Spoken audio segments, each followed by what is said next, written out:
And so one of the things we talk about in Crucial Conversations is what's called a mutual purpose.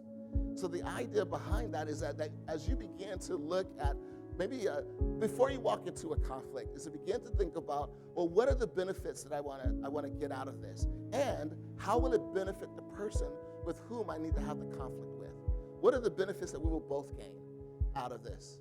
And so you want to begin to think about that before, or if you're in the middle, like if you're having a regular conversation and it begins to move towards conflict, maybe to just kind of think in your head real quickly, okay, what's the mutual purpose? Like, what do I want to get to where we both feel like we've arrived?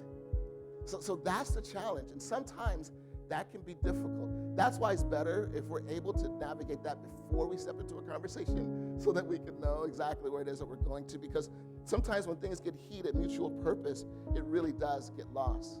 But let me ask you this question. Have you ever had someone give you negative feedback and you not get upset by it?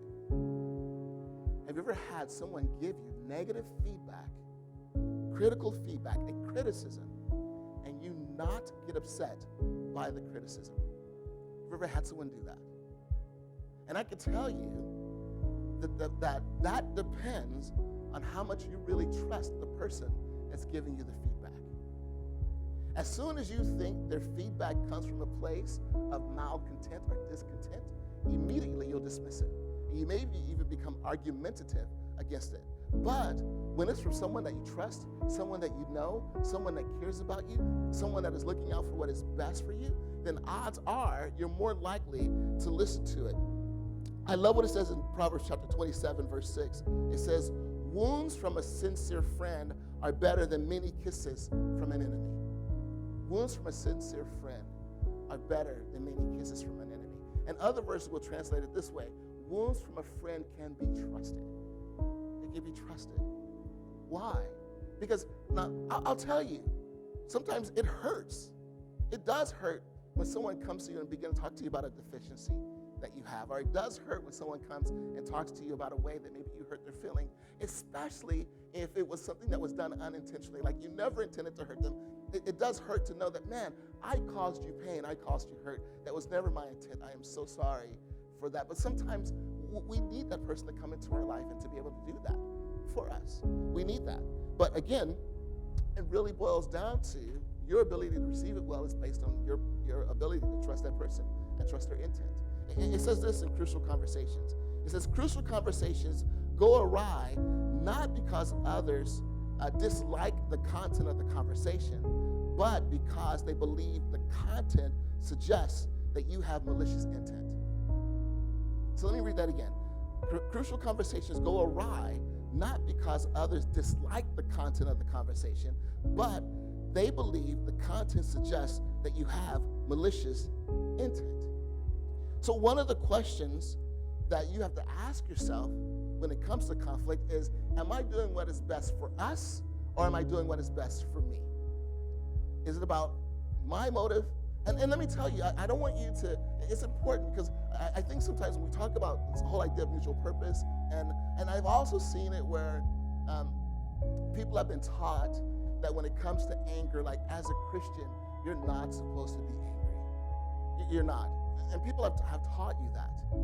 And people have said that, like, and won't they do that to you? Like, you're at work and you get upset and they're like, I thought you were a Christian. Like, yeah, I'm a Christian and I will lay some healing hands on you if I have to, you know, if I have to. But no, like you still get angry, and there's nothing wrong with being angry. That's a part of it. But again, it's just what do we do in our anger?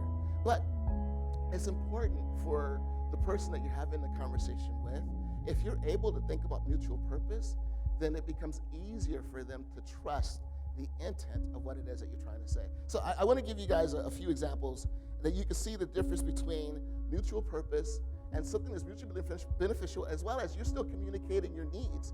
But you can begin to see the difference between what is good for us compared to what is good for me. Like, for example, if you came to your spouse and said, you know what, I think we really need to work on our communication. That's mutual purpose, right? But if you came to your spouse and said, I think you really need to work on your communication. That may not be mutually beneficial. So that's something to think about. Or how about this one? You know what? I think when we get argumentative, we lose sight of our respect for one another. And so I think we need to work on that. And so what happens is now that's seen as I want to respect you and I want you to respect me. That's mutually beneficial. Compared to R-E-S-P-E-C-T, that's not what you've given me. You know? So you better respect me. And so to expect respect without giving respect, that's not mutually beneficial. And someone will dismiss your intent. Or how about this one? Honey, I think we need to sit down and begin to talk about our budget. That's mutually beneficial. Compared to, honey, I think we need to talk about our budget because the iPhone 14 is out, and I know you just have an iPhone 8, but you'll be fine. You know, that's a little bit different. So you can kind of see the difference between the two. And the way that you begin to approach the conversation will either set you up for success in the conversation or will also cause the conversation to go off rails.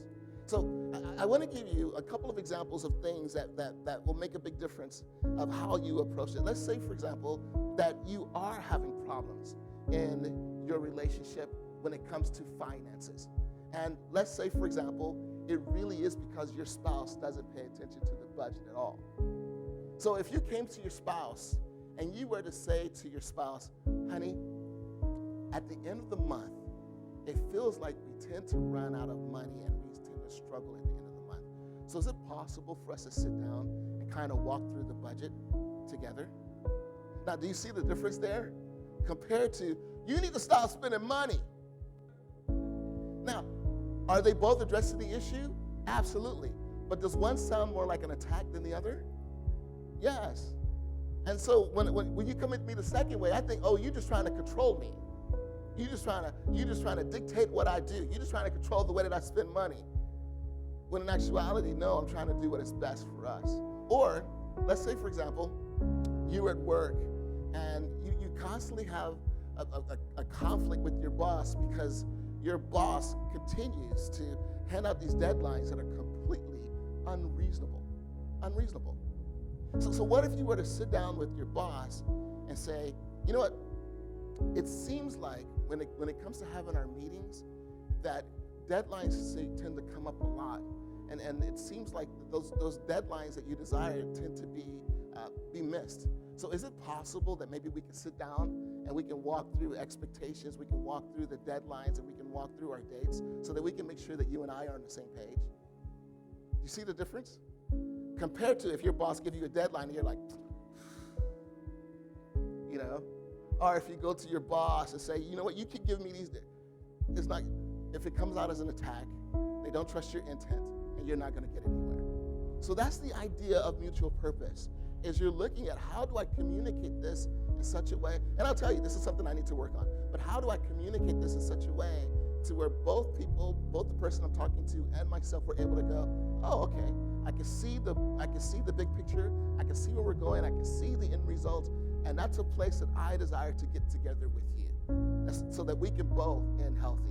So that's kind of the goal that you have with mutual purpose and what you're trying to create and what it is that you are trying to do.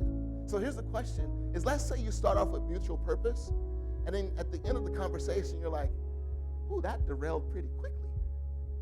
You know, and sometimes what happens is we don't recognize like the clues that are, or the cues that are starting to happen when it's starting to derail. And I think we can kind of recognize it. Like, you know, if you're starting with mutual purpose, but you begin to get defensive, maybe you're moving in a direction that is not mutual purpose. Or if you're trying to have mutual purpose and you start to accuse, then maybe it's not. If you start to try to control, then maybe it's not. So you can kind of look at those things and be able to check yourself. And maybe if it means you go back later, you kind of walk through, you think, oh, that's where I kind of went this way. That's where I kind of went this way.